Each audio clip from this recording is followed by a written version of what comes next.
Ganda ng paligid, napakakalma. Payapang payapa, pati dagat.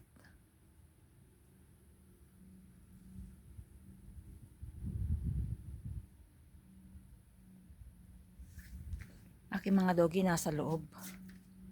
Hindi na, naglayas lang sila sa umaga at sinama sila ng tatay. Pagkatapos, ibinalik na rin siya kasi tanghali na. Mainit daw sa palaruan. Siya nga naman.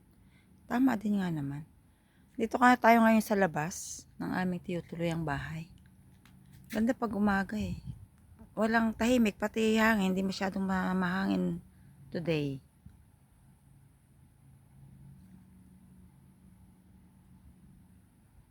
Ganda rin maglangoy ano. Wala ako, pero wala akong kagana-gana maglangoy. Hanggang tingin na lang ako.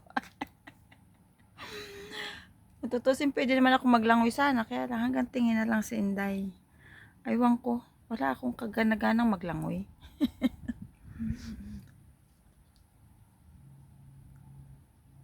Ganda ng kapaligiran. Kung ikaw ay nature lover, ma-appreciate mo siya.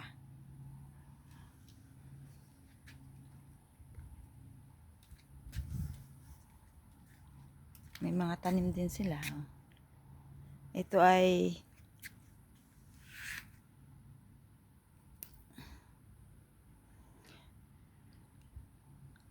ano nga tawag ito sa English? Rosemary.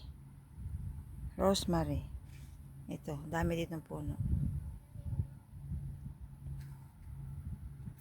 Ito yung isinasama sa pag nagluluto ka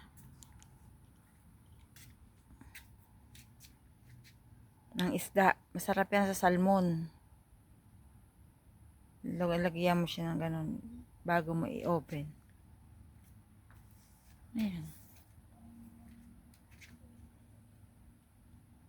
Yan kasi ang tumaang pwedeng halaman sa tag-init at taglamig. Kaya yan ang mostly karamihang tanim din eh. Tsaka yung mga olives. Buti nga ito, palaban din ito eh. Kahit winter eh. Isa siya sa kamag-anak siya ng cactus. Palaban din siya. Ito yung ginagawang tambo-tambo. Nilalaruan namin ng mga bata pa kami. Oh. Yung ano niya ay maputi. Ang kanyang bulaklak. Tambo-tambo pag kami pupunta ng school. Pagbalik namin pag uwi. Oh. Nilalaruan kasi yan tambo-tambo na yan. Pag ginanon mo siya, nanlalaglagan. Yan ang kanyang bulaklak. Ito walang bulaklak ngayon. Hindi siya namumulaklak. Ito. Dito lang po si Inday maghapon. Pag yung mga bata ay dito nag-i-stay, naglalangoy sila dyan.